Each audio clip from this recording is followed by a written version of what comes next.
Nesse vídeo nós vamos ver e pensar o que aconteceu com as 10 tribos do norte que foram levadas cativas para a Babilônia. O que aconteceu com as 10 tribos do norte de Israel depois do decreto de Ciro? Não é possível ler livros como Esdras, Neemias e Ester sem se surpreender com a maneira maravilhosa através da qual Deus reina nos períodos de perturbação e crise. Não podemos perder de vista que em Esdras, capítulo 1, versículo 1, a proclamação de Ciro, que ocasionou a volta do remanescente, é diretamente atribuída a uma imposição divina. Note, despertou o Senhor o espírito de Ciro, rei da Pérsia, o qual fez passar pregão.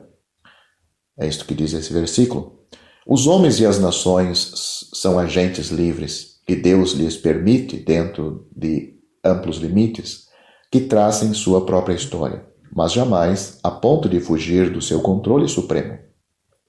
Existem intervenções divinas, algumas vezes visíveis, mas quase sempre invisíveis, que, sem violar o livre arbítrio do homem, asseguram o cumprimento dos propósitos divinos finais.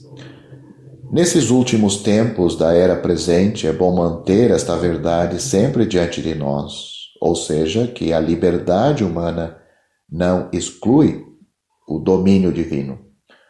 Isso tem um efeito estabilizador quando ocorrências más e perturbadoras parecem surgir sem qualquer controle.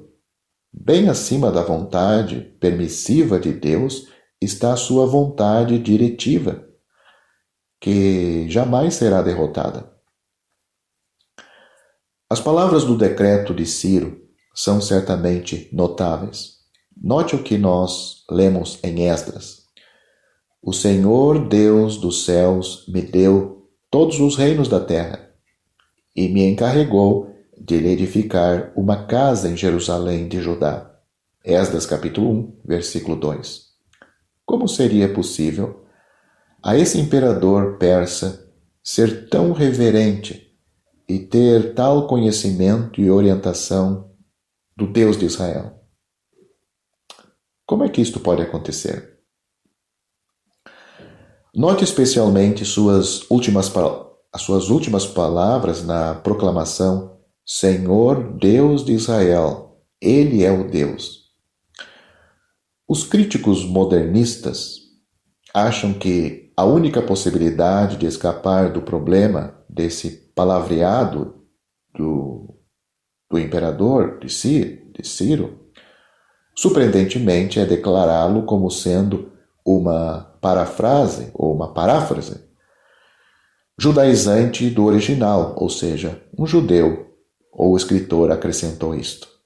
Mas, mais uma vez, insinuam que os escritores bíblicos recorrem a distorções e interpretações erradas. Contudo, o problema desses críticos passa a ser se este edito de Ciro não era redigido como se encontra na transcrição das Escrituras, por que Ciro teria publicado esta proclamação de seu favor para com os judeus? Certamente não havia razão política para isto, pois os judeus, ao contrário dos babilônios e de outros povos conquistados por Ciro, não tinham absolutamente poder para ajudar ou prejudicar o novo governo. O fato é que, de alguma forma, Ciro tinha sido influenciado pelos sentimentos da religião judaica.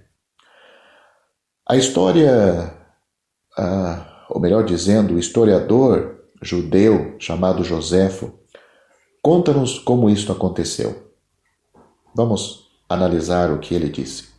Ele afirma que depois de Ciro ter conquistado a Babilônia, foi mostrado ao imperador a notável profecia de Isaías capítulo 44, versículo 24, até o capítulo 45, versículo 6, escrita 200 anos antes, na qual Ciro é nomeado antecipadamente como restaurador, predestinado dos judeus e reconstrutor do templo.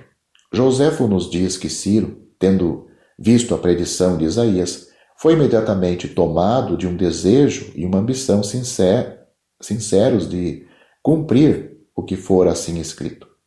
Joséfo conta-nos muito mais sobre Ciro e seu edito, mas talvez não necessitamos de aceitar tudo o que este homem diz. Não pode haver, porém, qualquer dúvida sobre o fato de o edito, ou melhor, sua transcrição bíblica, ser literalmente exata.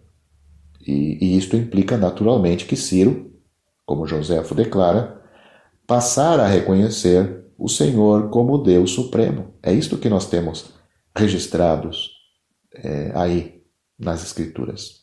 É, no mínimo, compreensível que a profecia de Isaías tivesse criado na mente de Ciro um desejo ardente de conhecer mais a respeito das Escrituras inspiradas de Israel.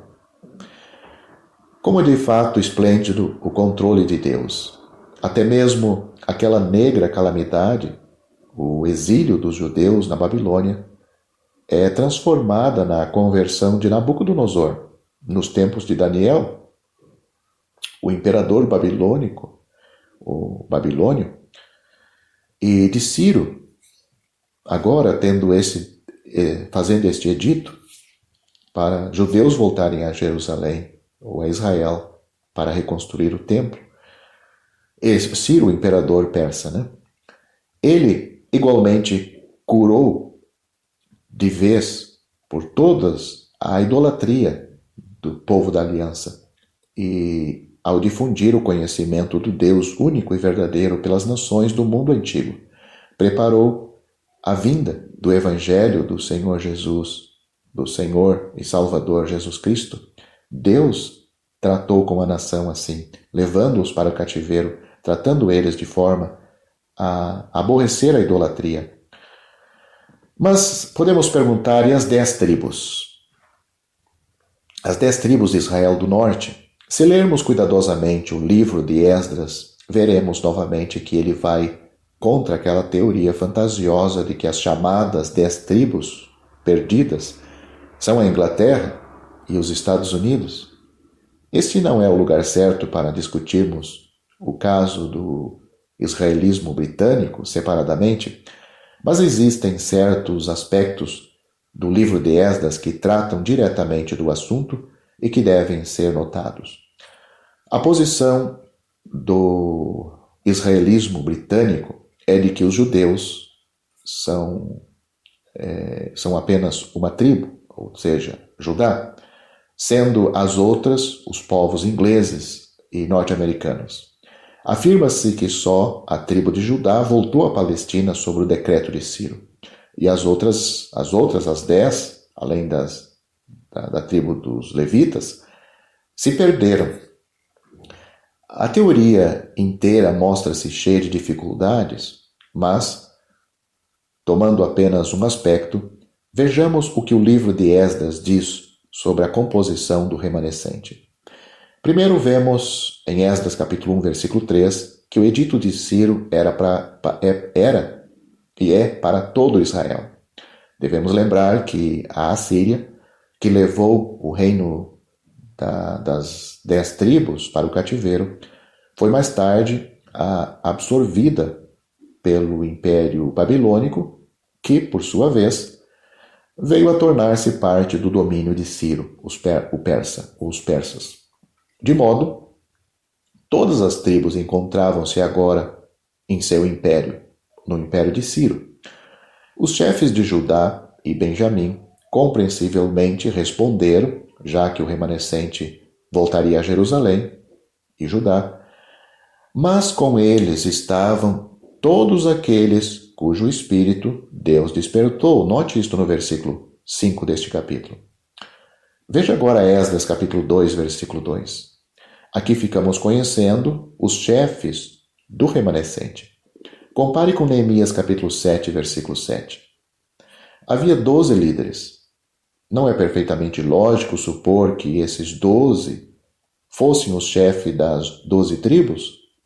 Caso negativo, por que então 12?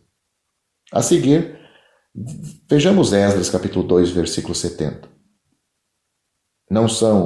não só Jerusalém, mas também todas as outras cidades da Judéia, note o capítulo 2, versículo 1, foram novamente ocupadas.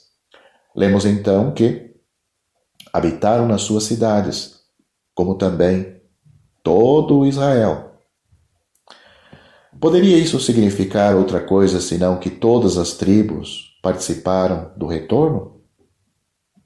Tanto Judá, Benjamim, como também as outras 10? Passe agora para o capítulo 6, versículo 17. Não é significativo que, na declaração do novo templo, o número de cabritos oferecidos como oferta pelo pecado fosse 12? Por todo Israel?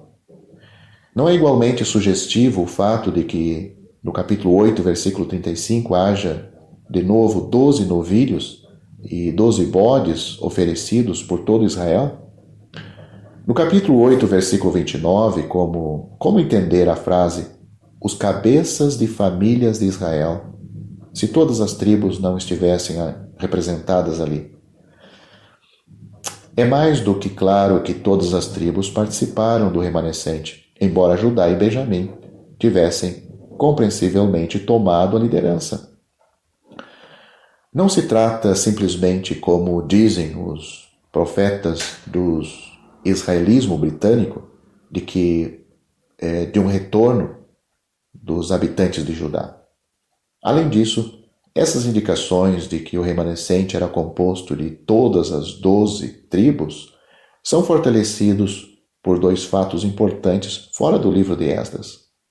O primeiro deles é que antes de as 10 tribos terem sido removidas, elas se haviam infiltrado em grandes proporções em Judá. Temos isto registrado em 2 Crônicas, capítulo 11, versículos 13 a 17, capítulo 15, versículo 9, capítulo 34, versículos 6 a 9. O segundo é o fato de os nomes judeus e israelitas terem se tornado